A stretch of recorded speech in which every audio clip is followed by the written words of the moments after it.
Hey, pool chasers. We all know that distribution is a big part of our business, right?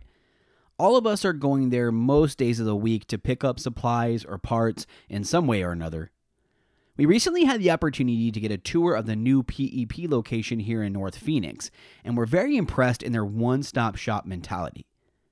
It's important to understand your options when you're looking to spend your hard-earned money, and throughout the episode, you will hear how PEP goes above and beyond for their customers. If you haven't checked out one of their locations in California, Arizona, or Texas, we encourage you to stop by and see what they got going on. Being brothers and running a family business ourselves, we love the family feel that they have throughout the company. We really enjoy learning the story behind the brand, and we know you will too. So please enjoy episode 106 with Scott Keck and David White of Pool and Electrical Products.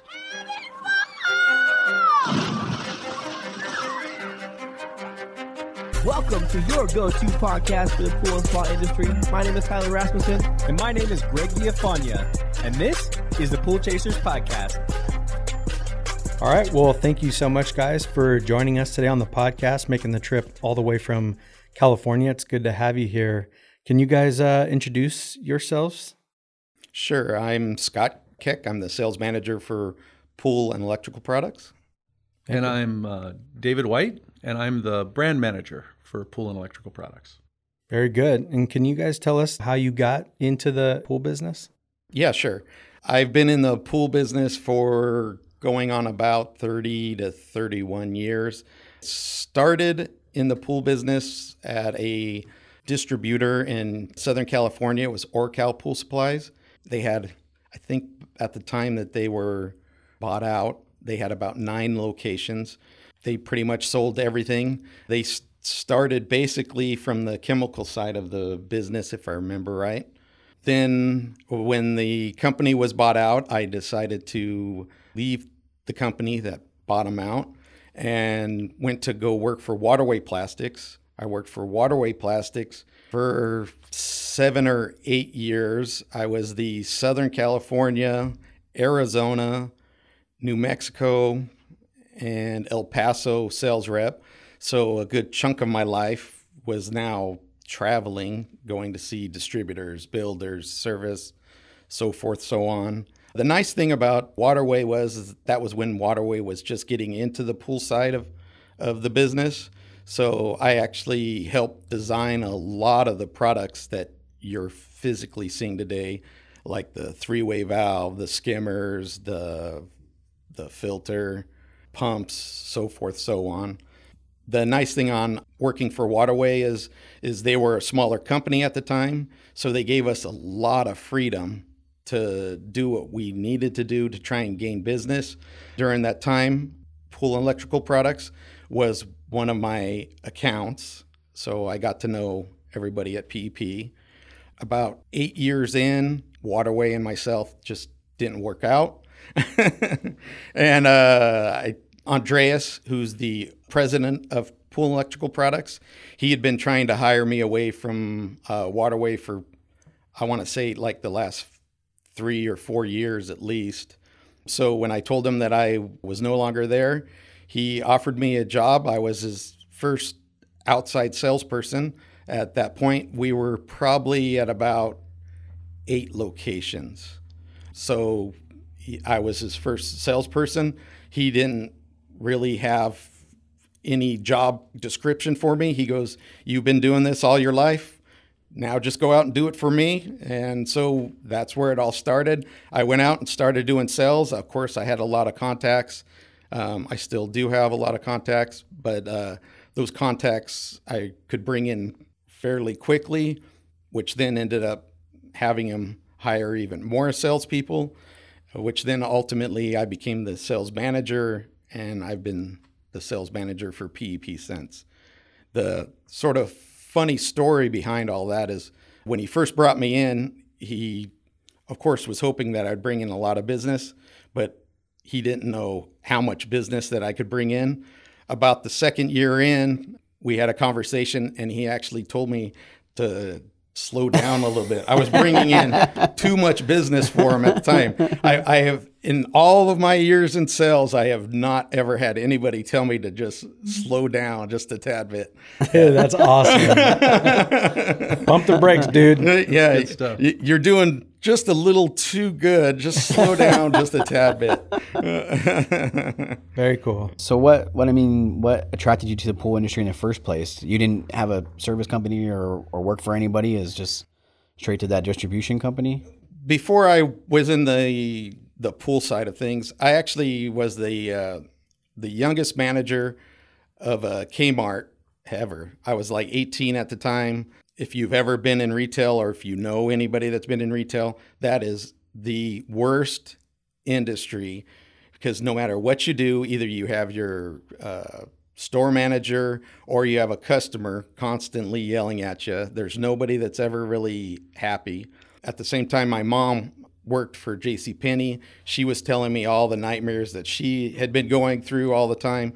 So I decided to leave that job. Even though I was the youngest, they were increasing inventory levels because the area that I was covering, we were selling more items than we had ever sold in the whole time that store had ever been around.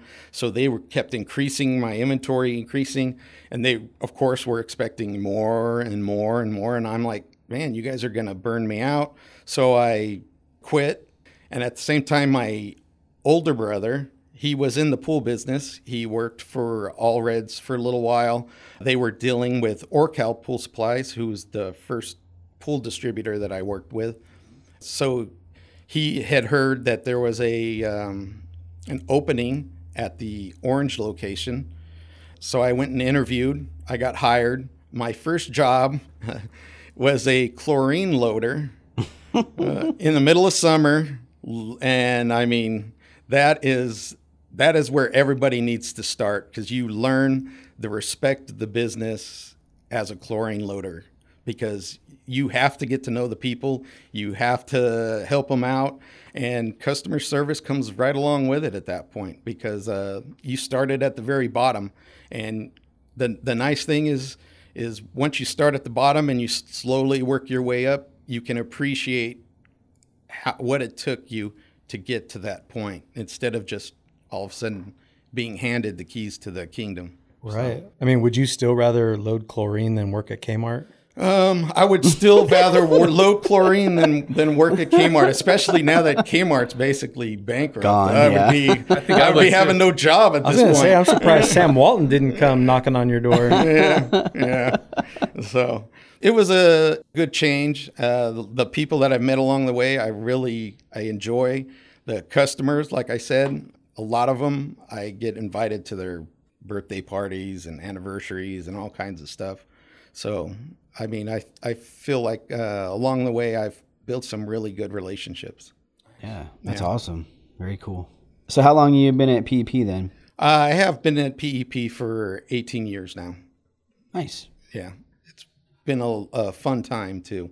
18 years, and not one year is even close to being the same as the next. And you know what? I'm really blessed at the position that I'm at.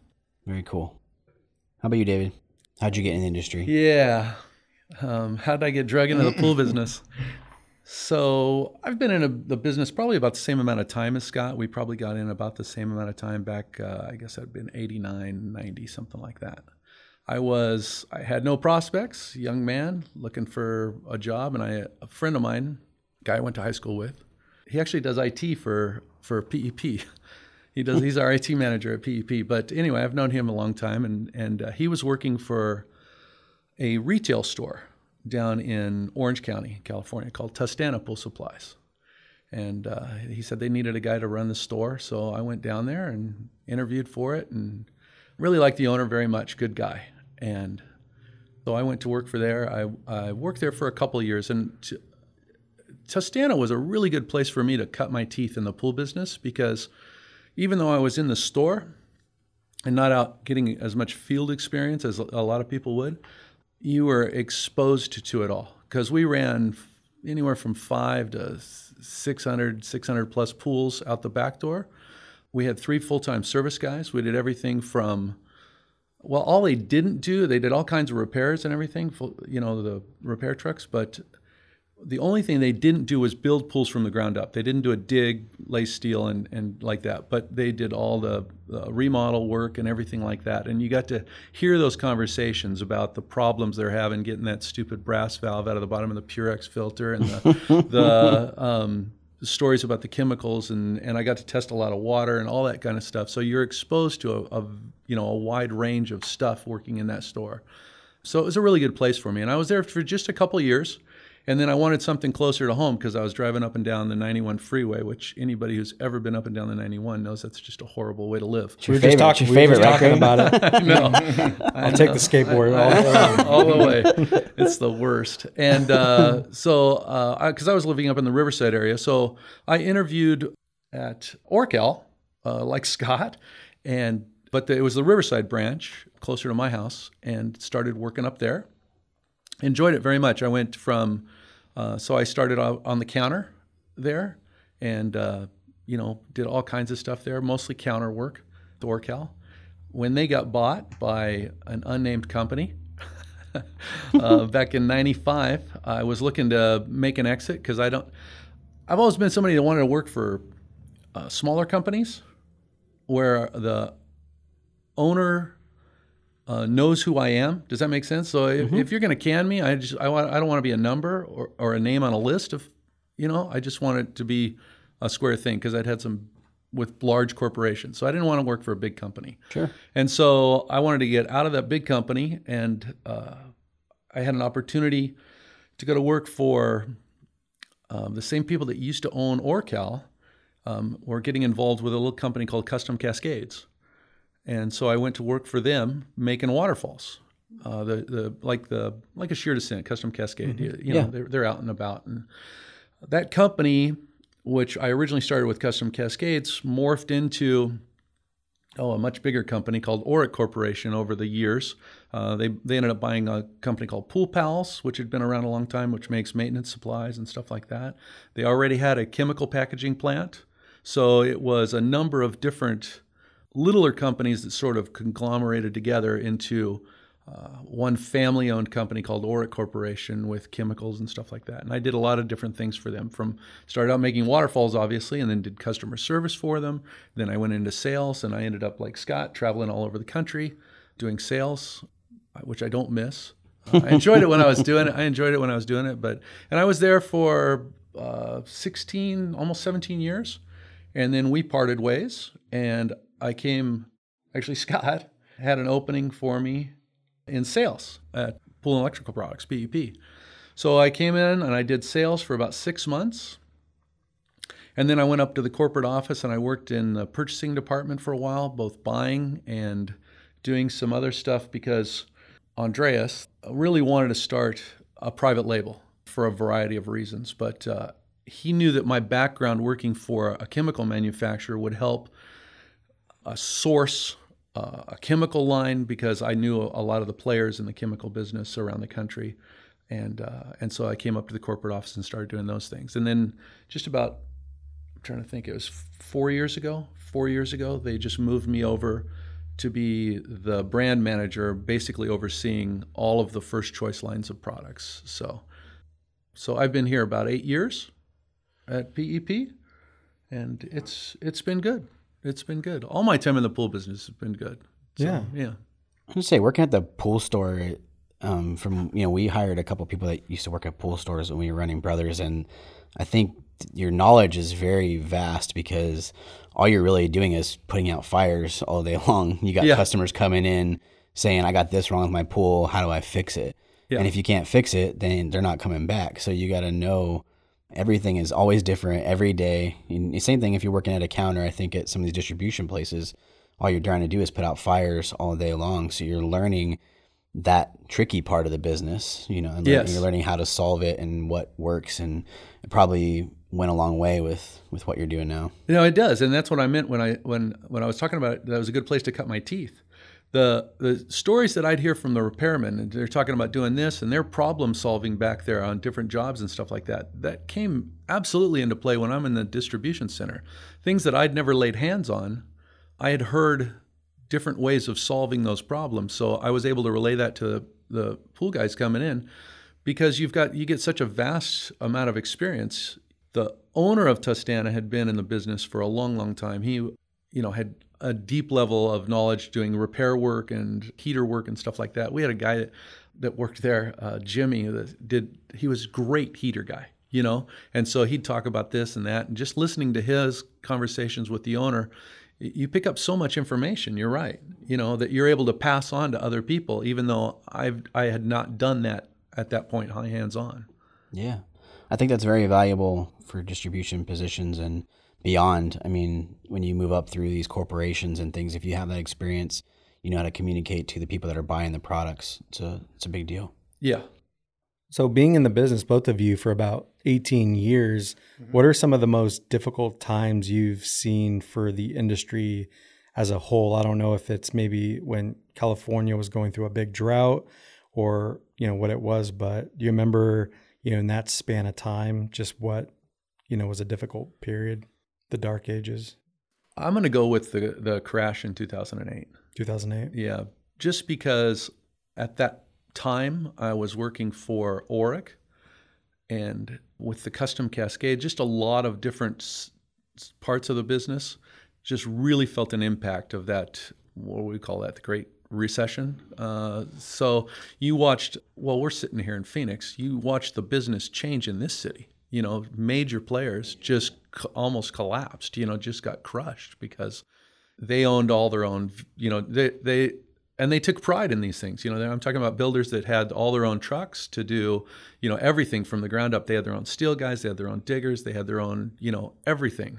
And then because they've got all that hardware and all that, they're very top heavy. They weren't able to collapse down. So it's just really hurt a lot of companies, because you went from building 1,500 pools or 3,000 pools a year down to building, a fraction of that. And that wasn't, it's probably magnified when you view it in the Phoenix market, but that same thing happened to builders everywhere around the country. And so that really hurt a lot of people. Service businesses seems to remain steady, but you still had customers that weren't willing to spend money on, a new pump, or you're trying to nurse along everything you can, because everybody in the country got hurt financially by that.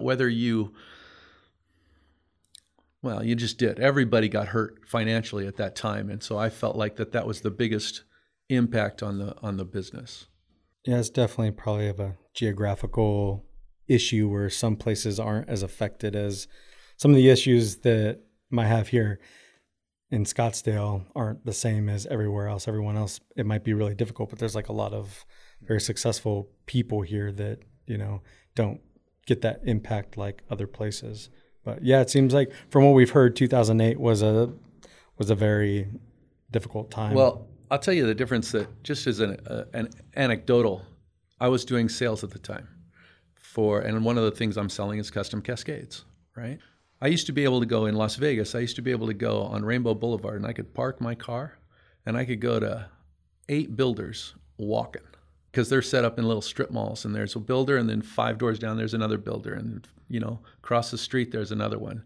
And so I could just get out of my car and go walk and make sales calls to these people. And then after the crash, you go and there's one guy, because all the others are gone. And so yeah, it really it's a lot more competitive too. Yeah, it really does. Yeah, exactly. So the ones that are surviving are cutting their margins skinnier to get the business. They're, so yeah, it was a difficult time. Yeah, I would say that probably 2008, like the recession, was a definite bad time, just because for the pool business in general, at least in California, because the homeowner was able to take advantage of the situation, and they knew that builder was needing the jobs because they need to be able to pay things. So they would come in and tell a builder that, you know what, I know you said you were going to build it for this, but either you're going to build it at this price, which is typically thousands less than what they were quoted, or I'll go find somebody that will. And I mean, they changed the table on the construction side. The service side, like Dave was saying, didn't seem to get hit as hard. You just didn't see a lot of the homeowners changing out the equipment and stuff so much because they just didn't have the money at the time. They were doing a lot of either just repairing it or trying to find used equipment and throwing used equipment in at that time. It was a rough time. Yeah. If you just flip that around and you think about that same kind of thing going on now, which the economy's hit very hard right now, but it almost hasn't impacted the economy yet. And so you've got all those homeowners at home. It's almost a reverse of that. Yeah. Right now, they're walking around their backyard because they're stuck at home and they're going, I'm going to get all new equipment. I'm going to upgrade this. I'm going to do that. And so people are still spending money even right now during the pandemic, if you will, the COVID problem. A lot of refinancing going on. But yeah. But I always bring this up because I think it's important for people to remember some of the situations that we've been in and the one that we are currently in. And yeah, you're trying to keep up and make the best of it, but what can you make note of so that when things pick back up, how do you prepare for, those cloudy days? Because it's inevitable. Things are going to happen. That's just life. We just don't know when those things are going to happen, but how can you prepare your business for different situations that can come up? And I think 2008 was pretty crazy, and I think some people learn from it, but I think we have to constantly talk about our history and what we've been through and how people got out of some of those holes and what we can do to be proactive and better ourselves for the future. Well, I agree, because like I said, we know the economy is bad right now. It's certainly been affected with the pandemic going on. But it really, like I said, it's going to probably hit in a year, 6 months. I don't know exactly when, but we should, like you said, we should take those lessons we learned in 2008 and try and apply them right now, because we need to be able to, every business should be able to think on their feet and understand that, yes, service, pools have to be maintained. So some of that's going to stay there, but you saw a lot of builders that got into service on the side back in 2008. If they haven't gotten out of that, they might think about getting back into it, or they might, if they didn't then, they might now, just to kind of keep things going. Yeah, because more pools are being built.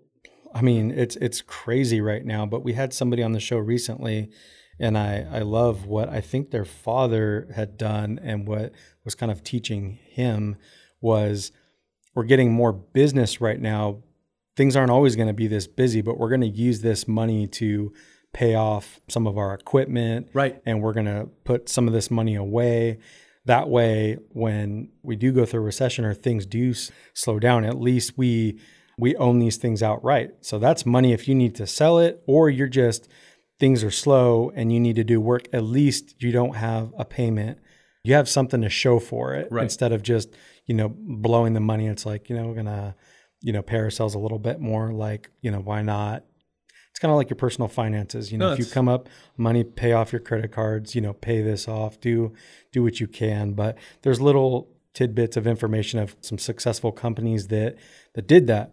It's not what you want to do when things are good and you're making more money, but I think it's definitely the responsible thing. And there's a lot of people that probably went through things in 2008 that can be like, yeah, I wish I would have done that, because things would have been a lot smoother. What if you'd had 6 months to a year to prepare for 2008? What would you have done then? Because I think right now they need to take that thought and apply it to what they're doing. Because like you said, invest in your company, you know what I mean? Pay off equipment, put some cash away, whatever you need to do. Exactly. Yeah. As I say, some of the issues that I've seen is when things are really good, people typically will take that extra money and dump it into boats and RVs and stuff that it's fun to have, but it doesn't help you when all of a sudden we come into a recession or something changes in your business. You get all of a sudden ill and you can't do what you used to do. And the problem with a lot of those toys, they're fun to have, but when you go to resell them, you don't even get even a piece of what it costs you to buy them to begin with. So you've just wasted a lot of money. Whereas like you were saying, you know what, invest the money into paying off your tools, your equipment, whatever it is that's actually helping you grow the company. So that way, if something does change either with your health or with the economy, you're in a much better spot. So, Oh, yeah. definitely. Definitely. Thank you, guys. Our passion to seek pool industry knowledge and being able to share that knowledge with you is the reason we started Pool Chasers. Turns out Pentair has several ways for you to gain knowledge as well. Take, for example, the Pentair Master Service Program. This is a program designed to recognize dealers, service technicians, and other pool professionals for completing desired training modules. It gives you the tools you can use to troubleshoot Pentair installations in the field and become a master of Pentair product knowledge. Be rewarded for educational activities designed to enhance your Pentair knowledge as you move through the certification levels. With 3 levels to work through, becoming a certified Pentair professional has never been easier. It's training that rewards you and your business. But the real value comes from building your confidence in the field to ensure the customer loyalty you need to keep your business growing. We encourage you to check this out, so to become a certified Pentair professional today, visit pentairpartners.com or click the link in the write-up below. So let's jump into PEP. Can you guys, tell the listeners what PEP is exactly and some of the history behind it? Sure. PEP is actually, it's pool and electrical products. We're a wholesale distributor. We sell to the pool and spa industry. We've been around for 28 years. The first 2 years of the company, there was another name. The current president and the CFO, Andreas and Sandy Becerra, they decided to change the name to what it is today, which is Pool and Electrical Products. It used to be Pipe and Electrical Products. They changed the name just so that way it sort of coincided with the clientele that they were going after instead of the old name. The sort of funny part about the whole, when they bought the distribution, is that they couldn't even buy any equipment from any of the major manufacturers that we currently know, which was Pentair, Hayward, Jandy. At the time, there was also Stay Right and a bunch of other ones that have all been absorbed into just the 3 now. So what they would do is they would, Andreas's vision when he originally bought the company was to basically fill every order at 100%. So if you gave him an order for pump, filter heater, pipe, electrical, all this stuff, he would have the pipe and electrical, but he wouldn't have the equipment. So he would have basically about 12 hours to try and source that equipment so that way he could get the whole order to your job at 100% at the time of delivery. And he did that for many, many years. It was incredible that he was able to do it, and we still do it today. I mean, for the most part, we do still try and fill every order that comes into any of our locations at 100%. And what is Andreas's background in the pool business? It seems like he might have saw a need for this level of customer service, and he was doing whatever it took to make sure that, companies, small businesses in the pool industry were being taken care of. He must have been doing something, right? Yeah, he actually came from it was another company that was actually, they had a distributor side and they also build pools at the same time. Andreas was very visionary. He wanted to expand that company beyond what the actual owner of the company, he was just the general manager at the time. He wanted to move beyond what they were doing. The owner at the time wanted to just stay in the little bubble that they were in. So Andreas started looking for other options that would get him into what he was visioning, that he could see that there was a need in the industry for. What ended up happening is, at the time, Pipe and Electrical was also looking for somebody to run their company. So he ended up, him and his wife bought into Pipe and Electrical. They changed the name to Pool and Electrical. About that same time, also realized that there was a lack of customer service throughout the business. Not to slam anyone, but SCP had just bought out Orcal Pool Supplies, and there was a lot of confusion going on in the industry. Their customer service was really bad at that time because they were just merging all the systems between the two.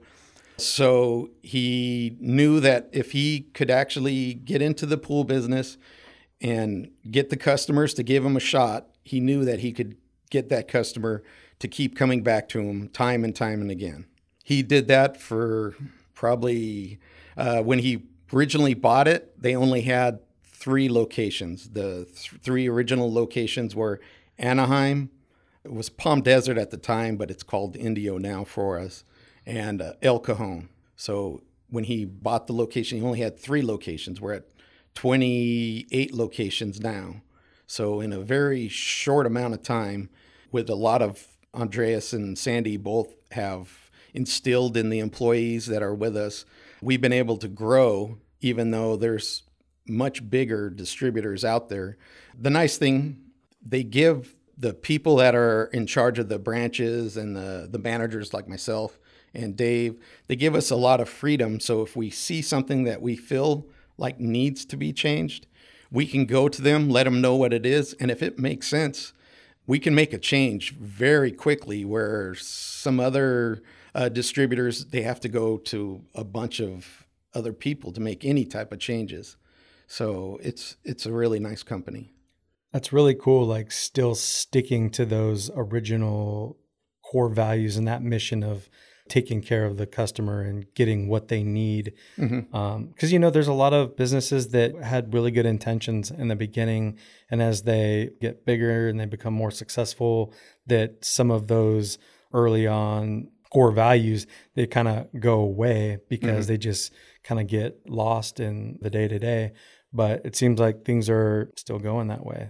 Yeah, I was going to say, for the most part, I mean, like I said, Andres and Sandy are still very active in the company. They do have, I call him Chewy, but his name's Jesus. He's the general manager. That's their oldest son. And then they have Carlos, who you guys have met, who handles all of our Arizona and Texas. He's like the general manager of those areas. He's another son. So they've got a lot of family that obviously knows their values and stuff.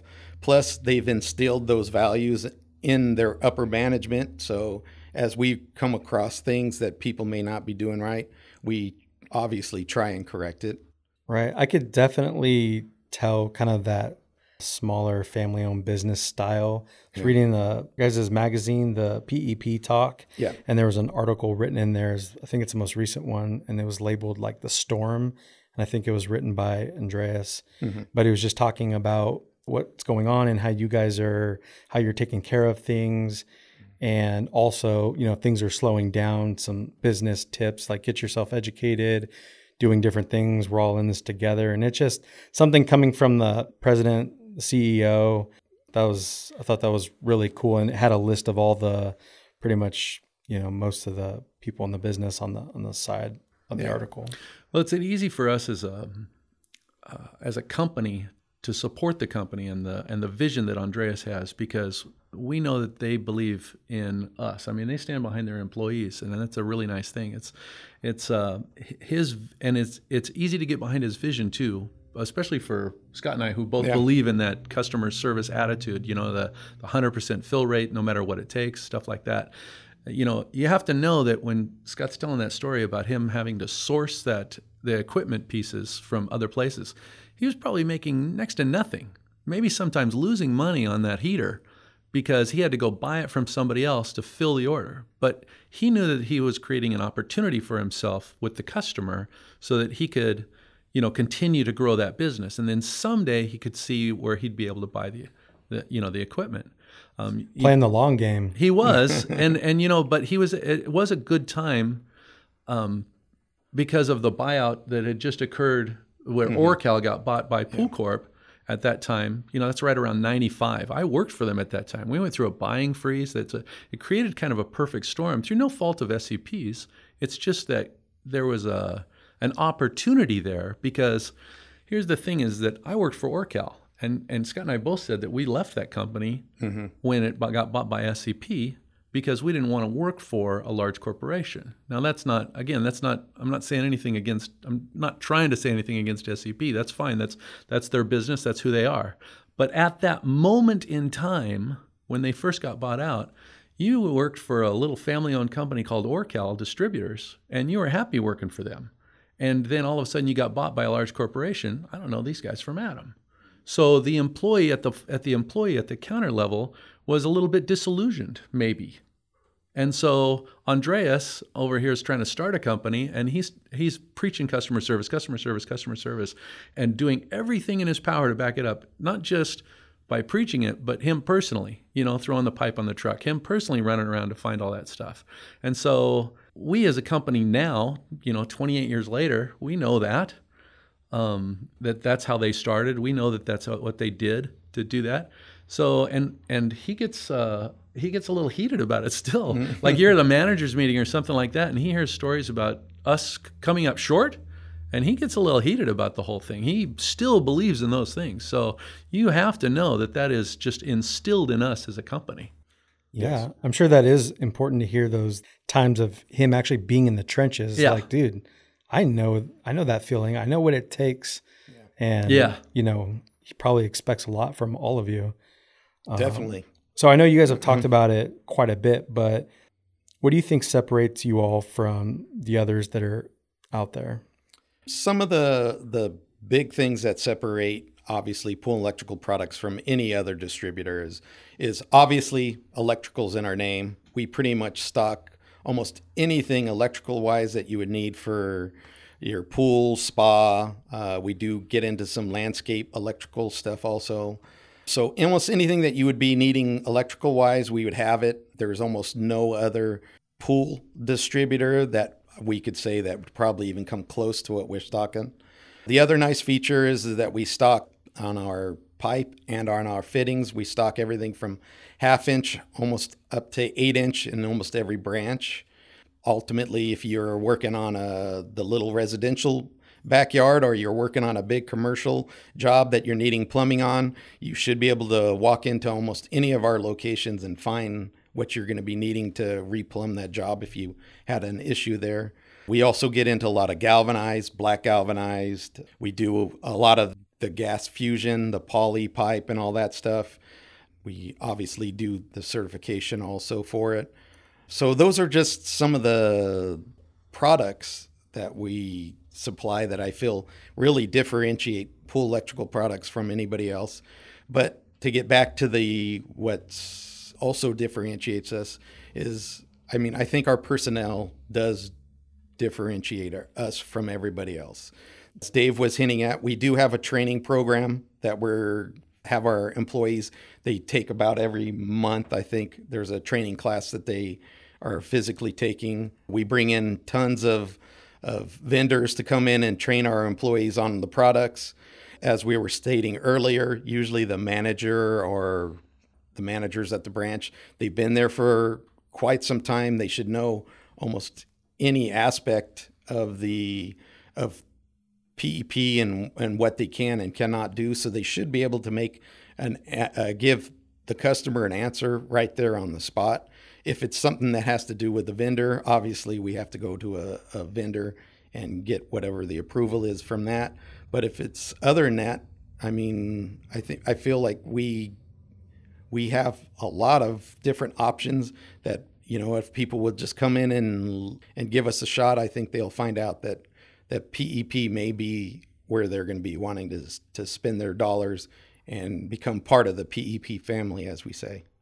Yeah, one of my favorite parts is the electrical piece. Yeah. When I first walked in there and got the tour, I ran the repair side of our company, or with the repair team, and I always had to get everything from a distributor, but then make extra trips to Home Depot. Yeah. And I get a list from the repair guy. This is what I need. These electrical pieces or these gas fittings, and I'd have to make a separate trip almost every other day. So. Yeah. Unless we stocked it, which we started to in our warehouse, but that was a pain too because then you have all this inventory. Yeah. But anyways, walking in there and seeing every piece and every breaker, every little thing that you would need to do automation jobs specifically, it was pretty awesome to see. And I think that makes a big difference, being able to just go to one stop. Yeah.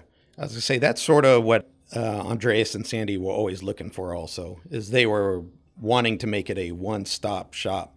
Basically, whatever you were going to be needing for that pool, spa, whatever it is that you're working on in the backyard, whatever, they wanted you to be able to go into one location, pick up everything you need, and get out to the job, because they understand that the more stops that you are either having to make yourself or you're sending your employee to go out and go do, the more stops that they're making, the more money you're losing. You only are making money when that employee or yourself is physically on the job doing the job that they were out there to do.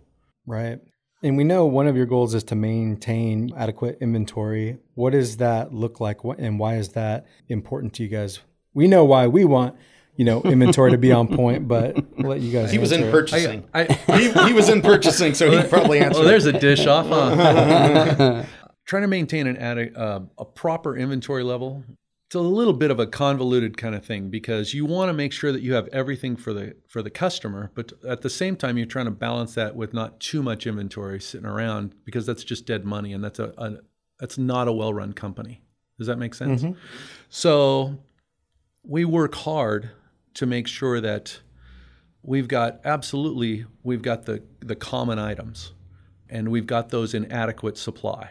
Beyond that, I think, to service the customer properly, we try and make sure that we have a lot of the other stuff. The things you sell only one of a year, or, we want that stuff sitting in the branch when the customer needs it. Because again, if Andreas is going to be able to preach the 100% fill, we need to be able to have that one thing. Even if you only sell one a year, you can't wait till the order comes in and then order it and then wait 5 days to get it and fill that order at 100%. So we don't have absolutely everything sitting in every single branch, but we try to make sure that we have those items that are sitting there, and they might sit there for 10 months, and then somebody comes in and orders the thing.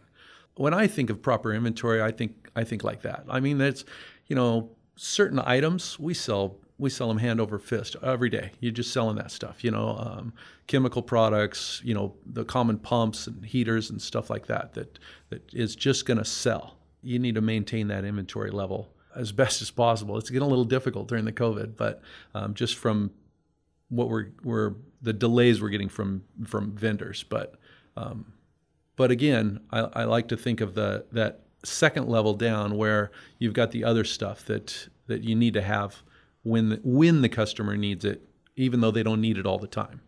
Right. And I know we got a tour of the warehouse of the North Phoenix PEP branch, and we were walking up and down the rows, and I was extremely impressed, having a logistics background, at just how organized everything was, and everything was labeled, and there's a picture on the container or the box, and there's a barcode and part numbers, all those different things. To me, that's very important, because that's got to match, your online inventory. And the faster that somebody can come in and say, I need these parts, and the faster you can go to the warehouse and pick those things and give it to the customer, the better off you're going to be. Because, especially right now, it's getting really hot. It's over 100 degrees outside. I want to be able to walk into a store and say, I need these 5, 10 things, whatever. Right. And you're not scrambling all over the warehouse like, oh, where's that? Did we, that, all those pallets, where'd that stuff go to? Yeah, where'd that stuff go? You know what I mean? Is there stuff staging somewhere? It's like everything, that when stuff comes in, this stuff goes to this particular area. Just love seeing how organized things are. So yeah, you love it because that's your background. Because there's just something that's real. Yeah. Damn, that's sexy, man. Look at all those. Look at all those shelves. But because it's your background, so I was talking about the purchasing side of things, but that's the other half of that is that what goes on at the branch level, and there's a lot of maintenance and stuff that is involved with, like you said, the organization of the warehouse, the parts. So you've got cycle counts to make sure that all those counts are correct, so that that box is labeled. It's where it's supposed to be, up and down the proper aisle, the proper bin location, everything like that, so that when the pick tickets are printed, the guy can go straight there and find it. And yeah, it takes a lot of work. So we've got people that that constantly watch over that as far as operations goes. So Yeah. it's a lot of work. Yeah. Well, it seems like you guys are doing a really good job at it. Thank you. Yeah, Thanks. for sure. What happens if somebody coming in to look for a product and you don't carry it? Can you guys get it for them? Will Don't you carry it. Don't carry it. Well, maybe you do. No, but there's going to be something, right? Yeah. Yeah. I was going to say typically, I mean, we can special order almost anything. If there's something that's not in our system, probably more than likely we still are buying from that vendor. So all we'd have to do is call them, find out whatever it is, and we can special order for the customer. If it's a vendor that we currently aren't doing business with, by all means, we're more than able to open up other vendors and buy from them. Just because you may not, if you go onto our online site and you don't see it on our site, that doesn't mean that we can't get it or anything else. It just means that you need to call down to the branch or to your sales rep or whoever and let them know what it is that you're looking for. And either maybe we'd have another option that would be good for you to use, because sometimes there's multiple items, unless you're really stuck needing that one vendor for whatever reason. Maybe there might be another item we could switch you over to, or if nothing else, like I said, we could go ahead and special order it for you at that point. Yeah. So, The reason I bring that up is I've talked with a few different pool companies that shop with you guys, and they've all said it's pretty cool that if they want to try a brush or they want to try a vac head that's come out, something that's come out that the managers have been willing to bring it in for them and maybe stock one or two. Definitely. And then kind of help them learn and see if this is something that they want to use. I found that pretty awesome, because a lot of times some of the bigger distributors, it's hard to stock one or two items here or there, but you guys seem to be willing to give the customers what they want, or at least try it out. That's the other side of that too, is that if you want to bring something in, let's say it's not some obscure part, like there's obscure parts you're just going to order and that's it, one and done, right? But let's say, for instance, this guy goes, I want to try this, and I might want you to stock these because I've got 3 other guys and I want them to use that same thing. So if we bring in one, let him try it, he likes it, and then we bring it into that branch, he's probably not going to be the only customer that's happy with that product.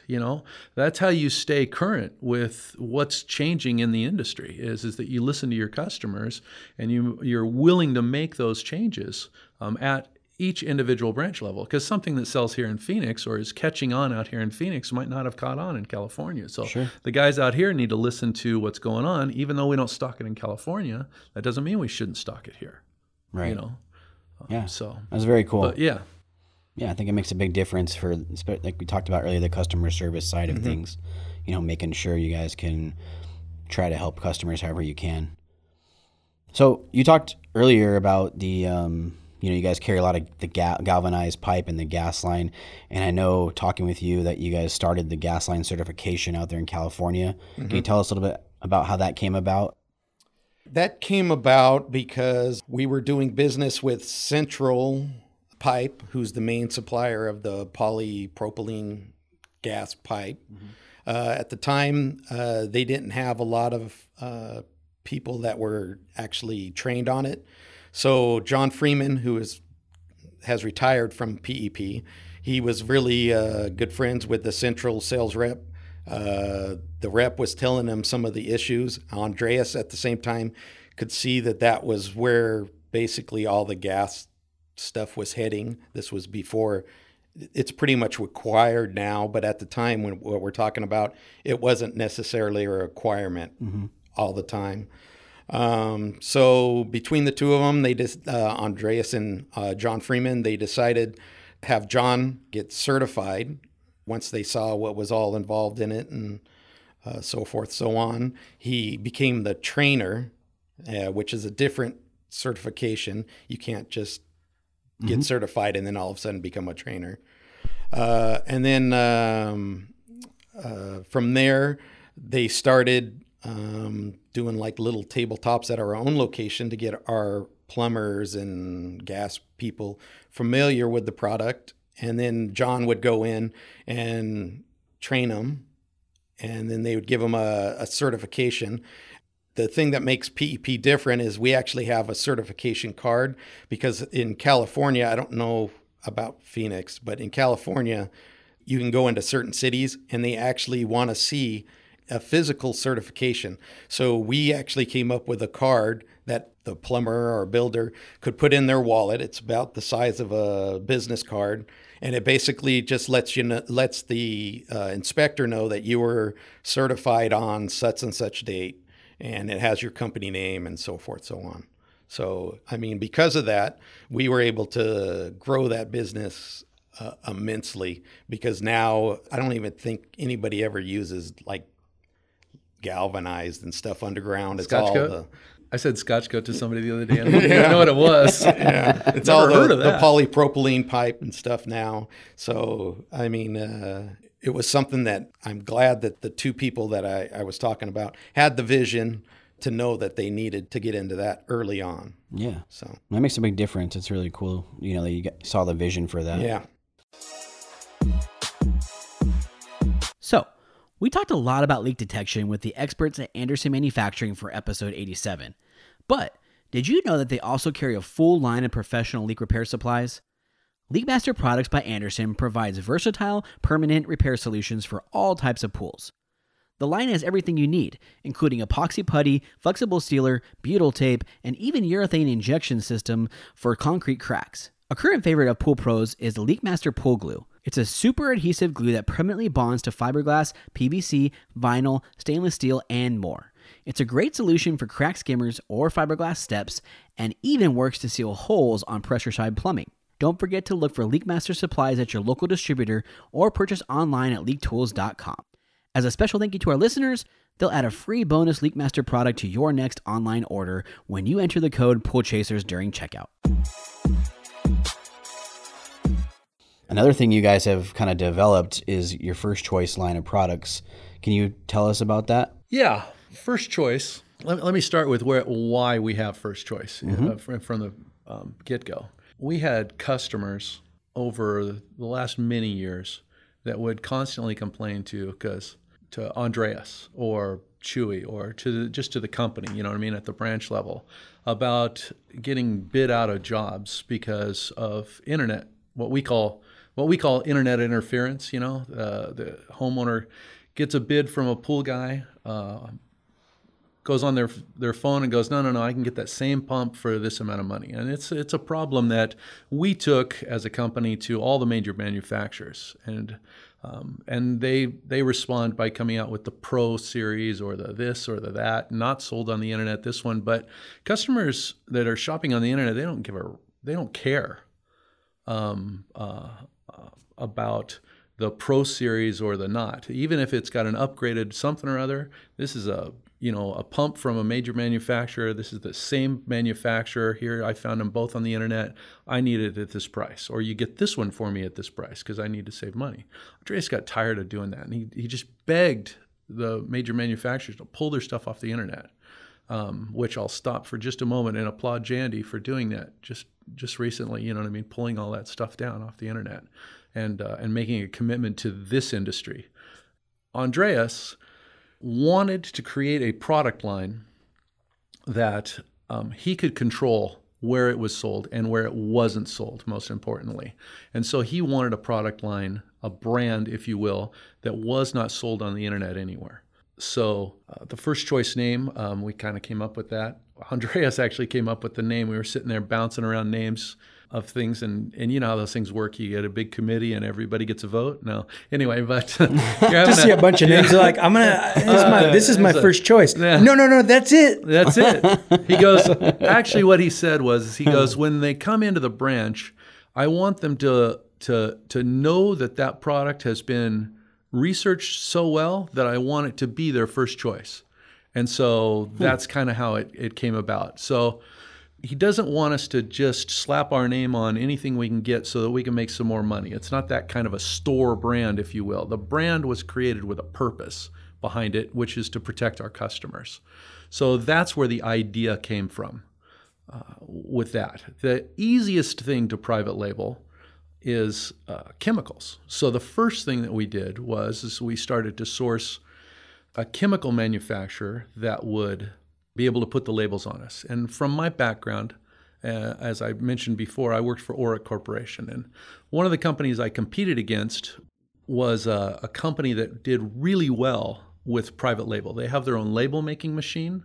They're here in the U.S. They have a very good name for themselves, and they've been manufacturing for about 30 years. And I don't think mentioning the name of the company itself is all that important, because most important is that we knew that they produced quality product. And that's true of every first choice thing that we go out and research.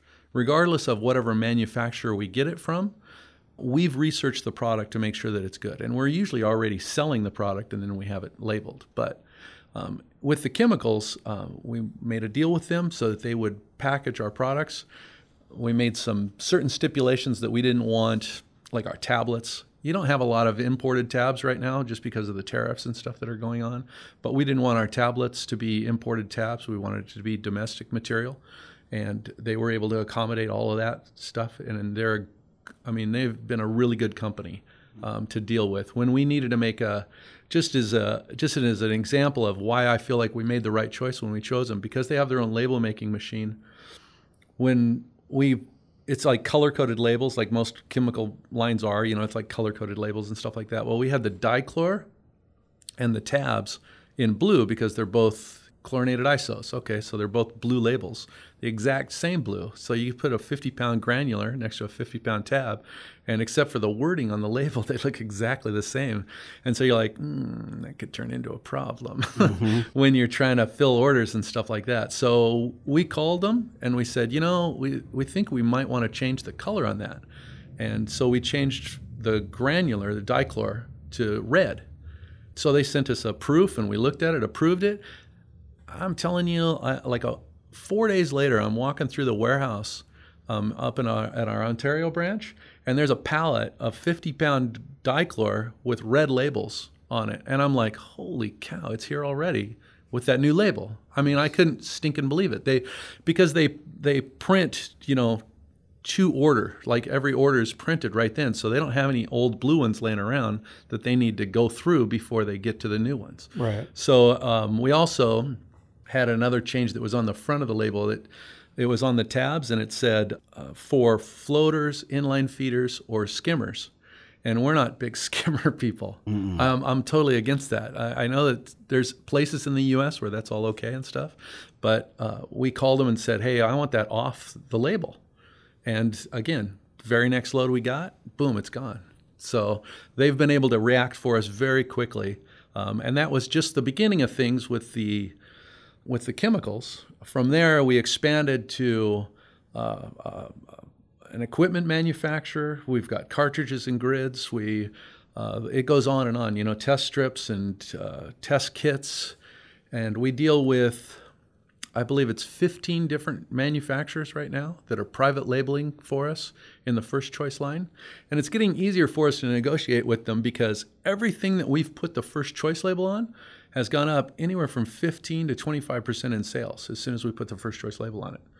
I believe that's because from the counter up, everybody believes in that product line and believes that I don't want it to be, it doesn't have to be the most expensive product, it doesn't have to be, but I want it to have value there so that you could buy that product, and you guys have done service, it doesn't do you any good to buy a product that's not going to work, right? Mm-hmm. So if you go in and you've never used a product before, you don't know until after you've done it. But we want you to have some faith in the product just because it's got that label on it. So we do a lot of research, a lot of time is spent making sure that the products meet the level of quality that we know so that again, when you go in, it's your first choice, not because it says it on it, but because you know that research has been done. Like, well, somebody's looked into this product. Somebody has taken the time. So I know it's going to work because somebody spent the time to research that product. Does that make sense? Yeah, for sure. Yeah. And how did you guys decide what chemicals you were going to have be a part of that line?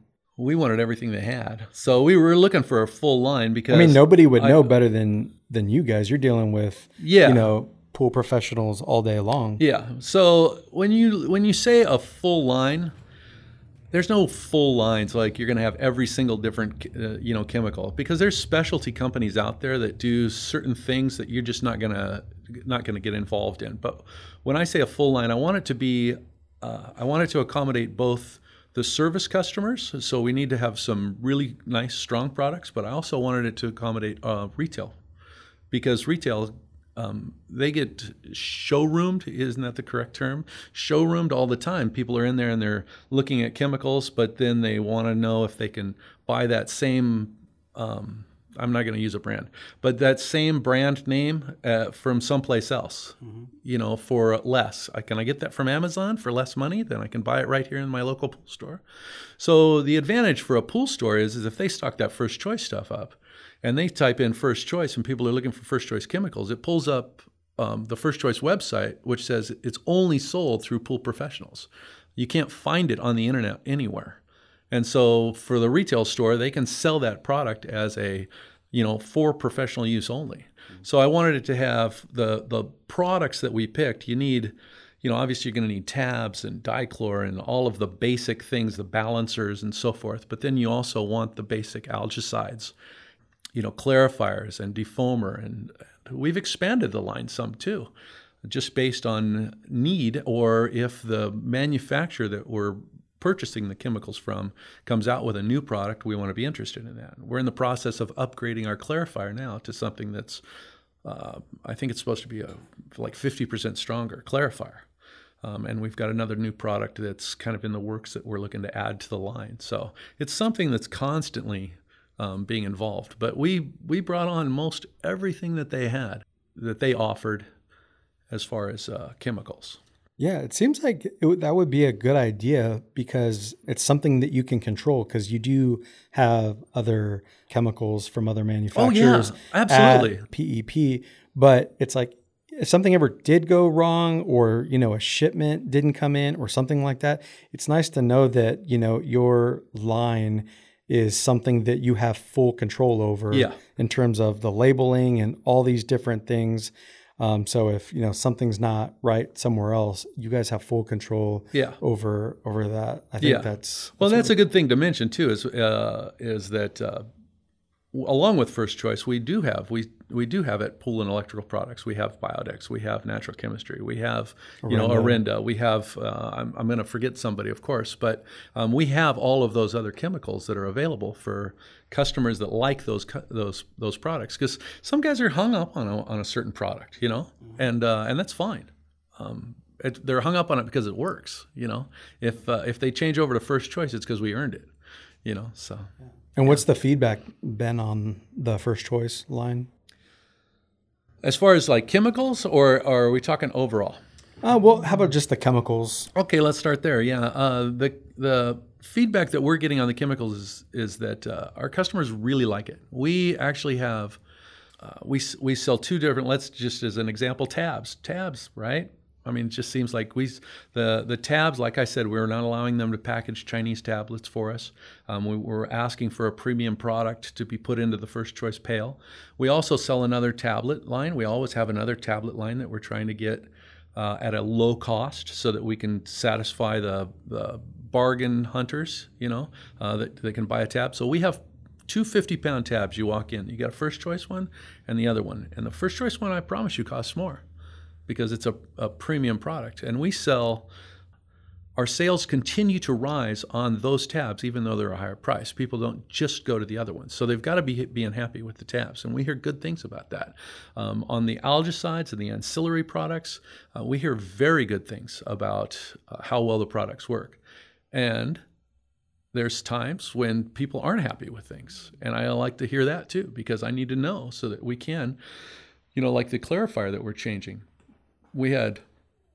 Wasn't everywhere. Some people were very happy with it's a good clarifier, but they wanted something stronger, something a little bit more. So rather than just like poo-foo them, and just, everybody should just be happy with the clarifier that we have. And if they're not, they can buy, I don't know.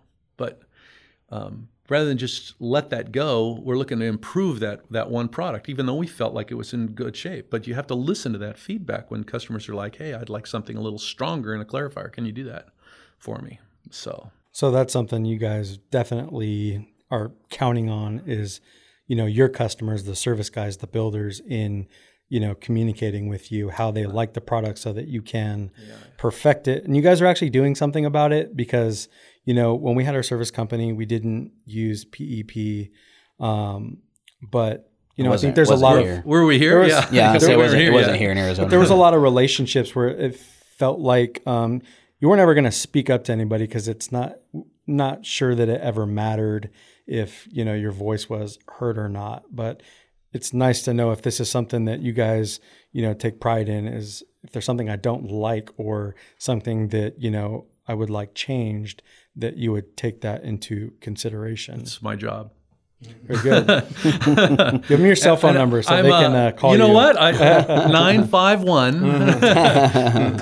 Honestly, I hand my cell phone number out all the time, and then there's a direct line that goes straight to my desk, and I make sure that the branches are aware of the fact that that number just doesn't sit there. I want them to hand it to a customer. I don't want to hear it from the. I shouldn't put it that way. I don't want to hear it secondhand. I want to hear it directly from the customer, because you're going to get more information from a customer than you would from and I'm not saying anything bad about our managers, but if the customer says something to a manager and he calls me, I want to hear that, yes, but I'd like to hear it directly from the customer so that I can ask him questions, so that I can hear his voice, so that I know exactly what he's trying to say about the product. Yeah, because they maybe need a little coaching on how to use the product properly, because if it's somebody new, maybe they're just not using it properly. So it doesn't really have anything to do with your product specifically. If they were to use maybe any clarifier, it wouldn't work correctly. Well, we're talking water chemistry and pools, so there's exactly that is. You guys are brave getting into that. Nice. So let's jump into actually shopping with PEP for people that do not shop with you guys. How do you go about setting up an account so that you can buy wholesale pricing? There's a couple different ways that a person can go about setting up an account with PEP. Basically, they could come into the branch and fill out either a COD or a credit application. That would be the most preferred way, because it gives our branch managers or our personnel the ability to walk that person around, show them sort of what actually differentiates PEP from everybody else. But if for some reason you just didn't have the time or whatever, you can go on to poolelectrical.com, which is our website.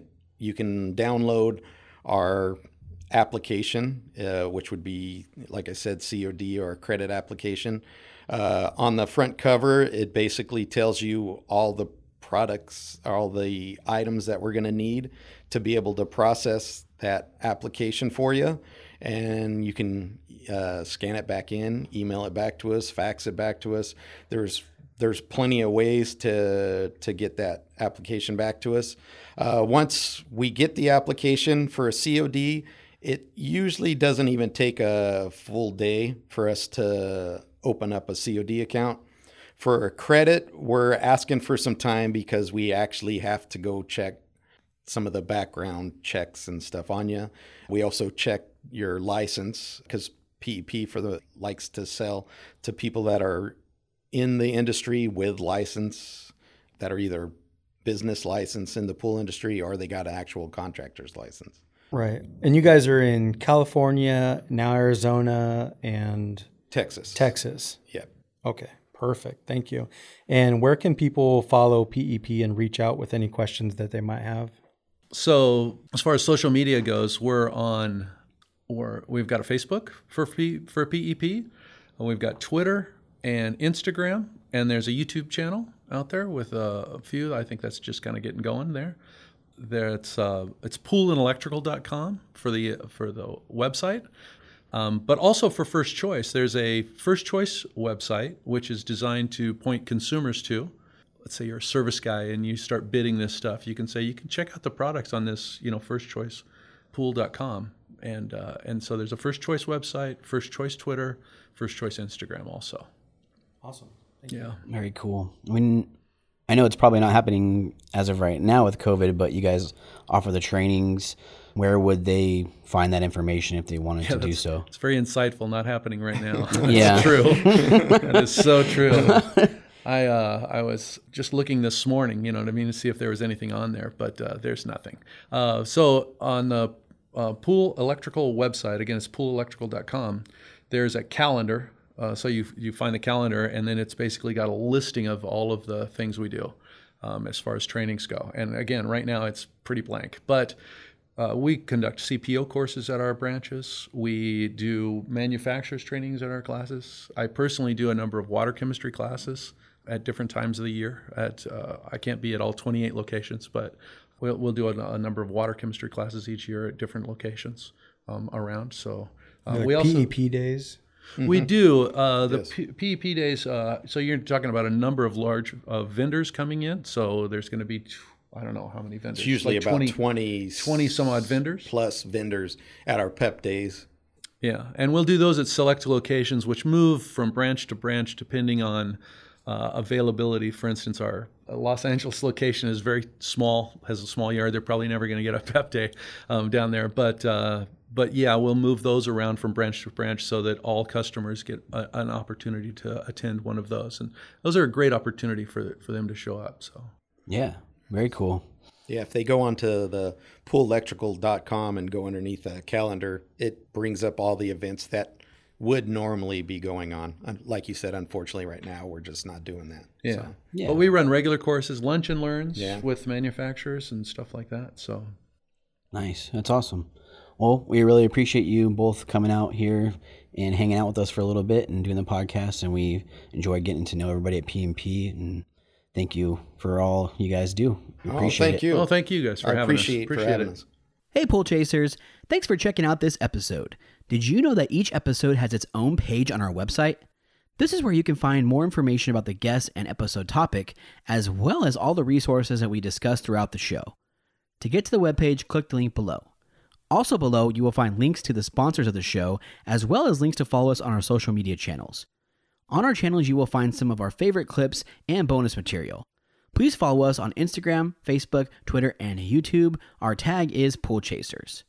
We also have a Facebook group for the Pool Chasers community. Here you will find like-minded professionals all looking to make each other better. One last thing. If the episode has brought you value, please check out our Patreon page to support us. And if you could please rate and review the podcast, we would love to hear what your favorite topics are. Thank you for your time and your ear. See you out there, Pool Chasers.